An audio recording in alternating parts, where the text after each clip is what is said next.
আসসালামু আলাইকুম। সবাই কেমন আছো? ফুডি কর্নারে সবাইকে স্বাগত।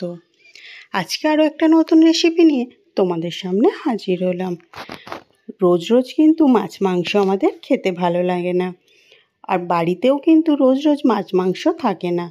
তাই মাছ মাংস না খেয়ে একদিন যদি এইভাবে রান্না করে খাওয়া যায় তাহলে কেমন হয়? রেসিপিটি পুরোটা দেখার অনুরোধ রইল। কোনো জায়গায় স্কিপ না করে ভিডিওটা তোমরা দেখতে থাকো। আর কিভাবে বানালাম আর কেমন হয়েছে কমেন্ট বক্সে কিন্তু জানাতে ভুলো না।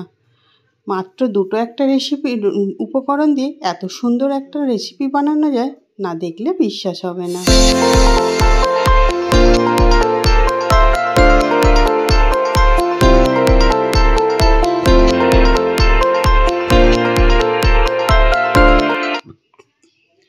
মাছ মাংস বাদ দিয়ে আজকে আমি রাঁধবো বেসনের ফুরুলি দিয়ে একটা সুন্দর রান্না।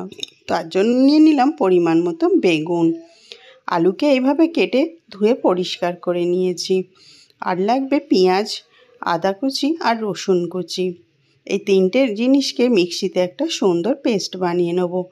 তোমরা যারা আমার নতুন ভিডিও রোজের ভিডিও দেখো তারা কিন্তু সবাই জানো যে আমি পেস্ট বানিয়ে রান্না করতে ভালোবাসি। নিয়ে নিয়েছি এখানে পরিমাণ মতো ফুরুলি। এটা কিন্তু দোকান থেকে কেনা ফুরুলি। আর আমি এখানে একটা মশলা গোলা বানিয়ে নেব।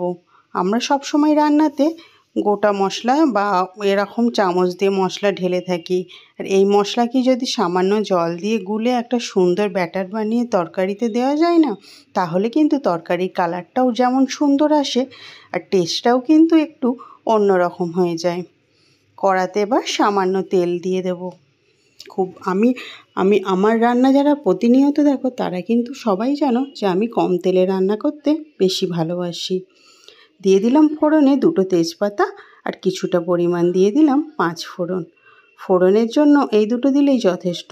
এবারে ওর মধ্যে দিয়ে দিলাম সেই আদা রসুন পেঁয়াজের পেস্টটা তেলের সঙ্গে খুব সুন্দরভাবে ভেজে নিতে হবে 40 থেকে 50 সেকেন্ডের মতো। যখন একটু হালকা লাল লাল হয়ে আসবে তখন পর্যন্ত এটা ভেজে নিতে হবে। দিয়ে দিলাম প্রথমে কেটে রাখা আলুগুলোকে পেঁয়াজের সঙ্গে 1 মিনিটের মতো ভেজে নেব।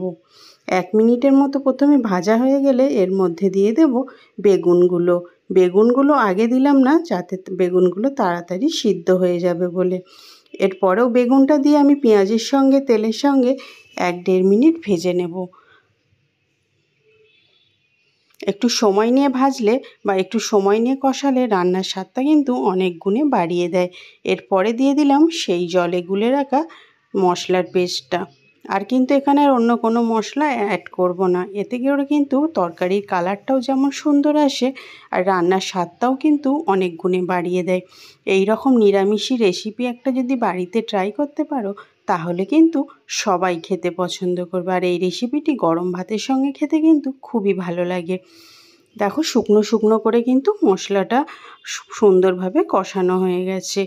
যতটা কষাবে ততটা কিন্তু স্বাদ বেশি হতে থাকবে। এরপরে দিয়ে দিলাম পরিমাণ মতো জল। খুব বেশি ঝোল দিতে লাগবে না, জল দিতে লাগবে না, যেহেতু আজকের এই রেসিপিটা শুকনো শুকনো রান্না হবে। তো এবার এটা সিদ্ধ হয়ে আসা পর্যন্ত ঢাকনা দিয়ে ওয়েট করতে হবে। 5 মিনিটের মতো ঢাকনা দিয়ে রান্না করে নিতে হবে। এরপরে দিয়ে দিতে হবে, দেখে নিতে হবে যে আলুগুলো সুন্দরভাবে সিদ্ধ হয়েছে কি। আলু যদি সিদ্ধ হয়ে যায় তাহলে কিন্তু আর বেগুন সিদ্ধ হতে বাকি থাকবে না।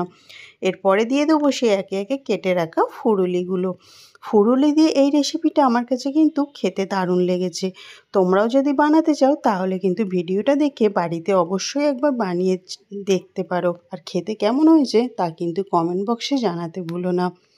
এখান পর্যন্ত ভিডিওটা যদি তোমাদের ভালো লেগে থাকে তাহলে কিন্তু অবশ্যই লাইক করে দিও আর কমেন্টে জানিও আজকের রেসিপিটা কেমন হয়েছে। দিয়ে দিলাম ওপর থেকে ধনে গুঁড়োটা কিন্তু হয়ে আসার সময় দিলে ধনের একটা সুন্দর ফ্লেভার তরকারির মধ্যে রয়ে যায়। ওপর থেকে আরও আমি সামান্য একটু জল দিয়ে দেব।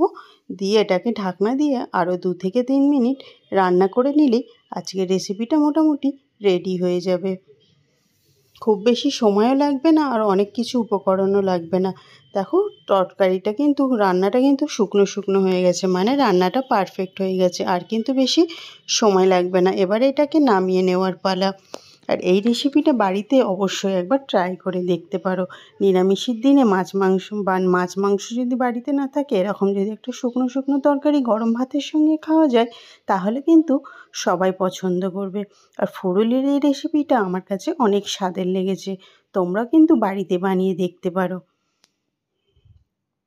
বাড়িতে যখন কোনো কিছু সবজি থাকবে না বা মাছ মাংস থাকবে না, এই রেসিপিটা একবার হলেও বানিয়ে দেখো। আর খেতে কেমন লেগেছে সেটা কিন্তু কমেন্ট বক্সে অবশ্যই জানিও। আর তোমরা যদি আমার চ্যানেলটিতে নতুন হয়ে থাকো বা এই প্রথমবার ভিডিও দেখে থাকো, তাহলে কিন্তু চ্যানেলটি সাবস্ক্রাইব করার অনুরোধ রইল। আর পাশের বেল আইকনটি অন করতে কিন্তু ভুলো না, তাহলে কিন্তু নোটিফিকেশান যত তাড়াতাড়ি তোমার কাছে পৌঁছে যাবে ভিডিও দেওয়ার সঙ্গে সঙ্গেই।